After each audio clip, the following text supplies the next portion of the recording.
This is the Cubs POSTCAST, your instant game reaction for the Chicago Cubs. Part of the Locked On Podcast Network. Your team every day. What's up, everybody? Welcome into the Locked On Cubs postcast here on the Locked On Cubs YouTube channel. Joe George here with you on Twitter, Instagram, TikTok at Joe George Radio. And the Cubs lose 10-4 to the Philadelphia Phillies. Will try to get the series win in tomorrow's game. Ben Brown's going to be the main topic of conversation on the postcast show today. Obviously, we're going to get to the turning point of the game, which is going to be that disastrous fourth inning that he had. But I have a question about Ben Brown and what we saw from him today, his last performance, and just kind of early on in the season. It's not a critical evaluation in terms of he needs to move to the bullpen, but just want to talk about that for a little bit. And we'll talk about the offense that was mostly silent in this game as well, besides Seiya, Suzuki, and Ian Happ. So let's get right to it, our turning point of today's game. Time to reveal where the game was won or lost. It's the turning point.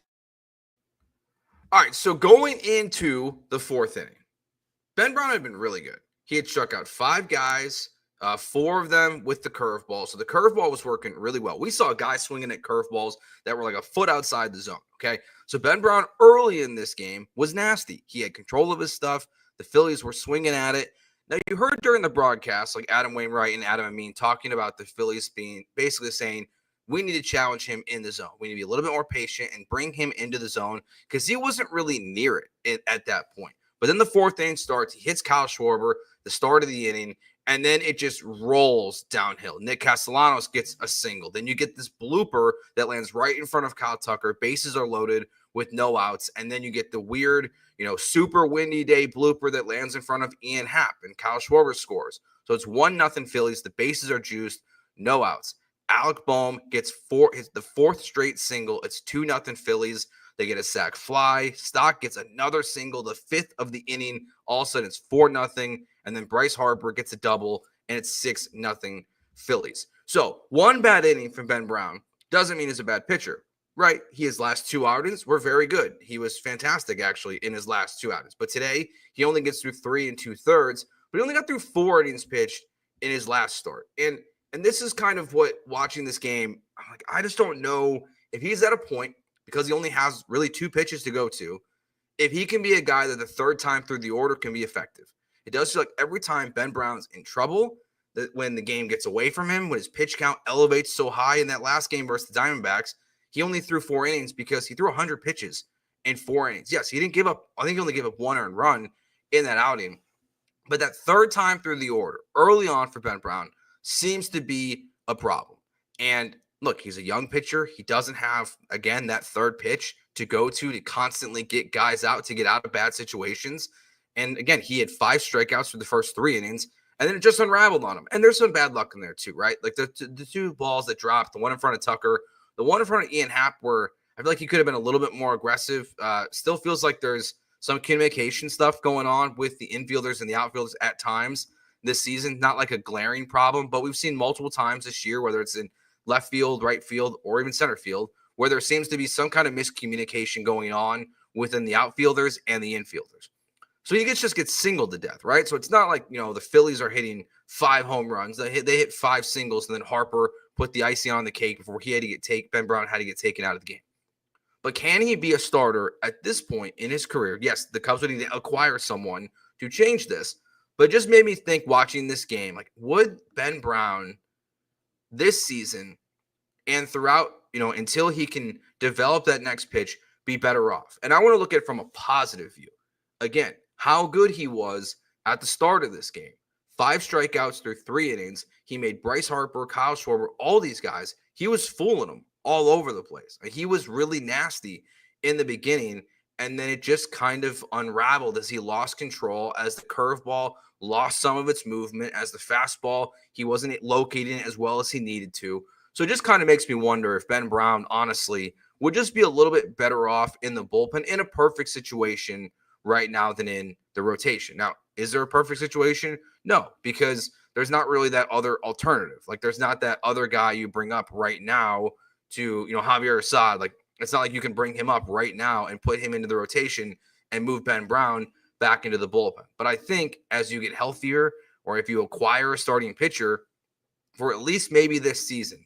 This is a little reactionary maybe for one game, but seeing him in a bullpen role, I just feel like it's going to elevate the Cubs in a much better way because we know the bullpen needs some help. We've seen it be bumpy at times. You don't really have a long relief guy who could go out there and be good for 2 or 3 innings like Ben Brown was today. But you don't have that 5th starter right now. So I think I view Ben Brown right now better as a bullpen guy than as a starter. You can let me know in the comments if you think I'm crazy. But it just feels like that's what they need to do in the near time. Ryan says it's called a trade. Yes, they can make a trade, but I don't think they're going to be making one of those quickly. They can, but I just don't think we're going to see one right away. And yeah, if he can get 2 innings out of him in the bullpen, I think he's a guy that you constantly can be using, in the bullpen in a 2-3 inning role if you need to. That should honestly just be more of a weapon for the Chicago Cubs out of the bullpen. And again, they got to make a move first, whether that's bringing up Cade Horton or waiting for Javier Assad to get healthy or just waiting for something like that to happen. They're not going to make that change, and I wouldn't want them to make it until they make, that first move. Don't just call up someone to put Ben Brown in the bullpen right now. He is kind of the best you have in this situation, but you just got to, he's just got to find a way to develop, the extra pitch at some point in his career. And I think he will, because you saw again how nasty it was in the beginning of this game, his stuff. He just needs to work on his command, get that extra pitch to get guys out, because even when they're just getting, singles constantly, it's not like they were all first pitch. Like, he's battling through these at bats, and he's just all of a sudden lacking that ability to get the Philadelphia Phillies out, who, yes, have been terrible. Their offense has been atrocious for the last 5-6 games until today. He just didn't have it at this one today. So your reaction in the YouTube comments here, live on YouTube, very much appreciated. John asks, how many innings can Brown pitch this year? Likely ends up moving to the bullpen anyways. That's a great question. I would imagine it's not a huge number just based on with where he's at in his career. Like, he's obviously not going to be a 200 inning guy. So I think eventually that bullpen's probably what was in the Cubs plan anyways. Jay brings up here, not pulling the trigger on the Lazardo trade is a big miss. Yeah, so this report comes out yesterday from Ken Rosenthal of The Athletic, and it's talked about again on the broadcast. He's on the Fox team, that the Cubs apparently had a trade in place for Jesus Lazardo this offseason. Prospects were ready to go to Miami. Deal was signed. Deal was ready to go. And then they did the medicals. And for the reasons that we saw Lazardo, miss most of last season back, I think they said a knee as well, the Cubs decided that it wasn't worth the deal. So they had the deal in place. They agreed to a trade, and then they didn't do it. Now, the early results are obviously a disaster for the Cubs in that terms. I mean, he's been phenomenal for the Philadelphia Phillies. I mean, the Cubs didn't get their first hit, until the 5th inning? Yeah, John Birdie gets the first hit in the bottom of the 5th, so the Cubs are getting no hit through 4. So he's been really, really good. Now, it's hard for me to have like an honest take about this because we don't see medical reports. So if it's really a medical thing to why they backed out, and I think we have to kind of take them for their word on this reporting there, I feel like we kind of have to give the Cubs the benefit of the doubt here on this one. I know it's hard to, but medical stuff is tough, and you don't want to acquire a pitcher that you feel like in a year after giving up a ton of prospects is going to fall apart, whether it's a back injury or whatever. Now, if that never happens, revisionist history will obviously look back on this decision by the Cubs medical team and front office as a very poor one. But this isn't even really probably a Jed Hoyer decision. It's probably more of a medical staff decision itself of just like they wouldn't sign off on a deal because they have to. Any trade that comes through, they really are the ones who give the final stamp of approval on whether a deal should be done or not. But yeah, it's tough to see him dominate the Cubs the way he did today and what he's done so far this season. And without Justin Steele, we wouldn't be having these. Well, I guess we technically could be having these Ben Brown conversations because Justin Steele got hurt. But Lazardo on the staff would have been absolutely nasty for the Cubs. And if anything, it just makes us all a little more frustrated that nothing got done besides that move. That to me is actually the bigger red flag of this whole situation, is that if you're going to have a deal for Lazardo in place and he is as good as he's been this season and your medical staff says no, well, then typically I would like you to make a counter move and go after a different starting pitcher. The Cubs did not do that. Just like with going after Alex Bregman, they did not have a counter move for another guy at third base. So in the end, it's an offseason conversation, but it came up today with him on the mound. All right, when we get back, we'll take a timeout here. We'll talk about the offense, what we saw from this one. Not a ton of opportunity. Made the most of what they had, I would say, and still some guys really struggling with guys in scoring position. And the guilty parties are not a surprise. We'll get into all that next year on the Locked On Cubs postcast on the Locked On Cubs YouTube channel. Did you know your Fire TV is also an Xbox? Turn any TV into your gaming and entertainment hub with Fire TV Stick 4K devices. No console required. Just grab your pair controller, subscribe or sign into Xbox Game Pass Ultimate with EA Play included, and you're ready to play. Dive into hundreds of premium titles from EA Sports College Football 25 to Call of Duty Black Ops 6 and Avowed as easily as you can stream your favorite shows. It's gaming made simple, and it's all on your favorite TV. With 4K streaming, watch more than 1.5 million movies and TV episodes from your favorite subscribed services like Netflix, Prime Video, Disney Plus, and Max, and more. You can head to Amazon.com/Fire TV Locked On, all one word, obviously. Amazon.com/Fire TV Locked On to get started. Xbox Game Pass Ultimate subscription and compatible controller required. Available on select devices, including a Fire TV Stick 4K second gen, Fire TV Stick 4K Max first and second gen, and a Fire TV Cube third gen. All right, any comments or questions in the chat we can get to on a loss like this today where the Cubs didn't do too much? Always willing to take a couple extra questions as well. Yes, as a picture box, I will say. This is fine. Cubs just need to get the win tomorrow. Yes, the Cubs tomorrow night, Sunday Night Baseball, get the series win. That's all that matters right now. You're not going to win every single baseball game, but you got to get the win there. Ryan asks, when does it stop? Ricketts steps up or sells the team. This nickel and dime stuff is horrible for a major market team. Yeah, look, it is a frustration, hearing Ken Rosenthal on the broadcast today talk about the challenge of signing Kyle Tucker. I do agree, Ryan. Like, it is frustrating. I would like to see them go out and just spend a ton of money and act like the Dodgers or the Mets, as they should be. As people have seen the graphs that have been put out on social media all over the place about the Cubs' revenue versus their payroll, it's pretty extreme.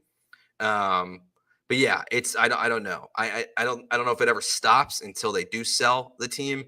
Unfortunately, I don't think that will happen before Kyle Tucker is potentially a Philadelphia Philly and not a Chicago Cubs. So hopefully they just step up at some point. But yeah, they need to start spending money. There's no doubt about it.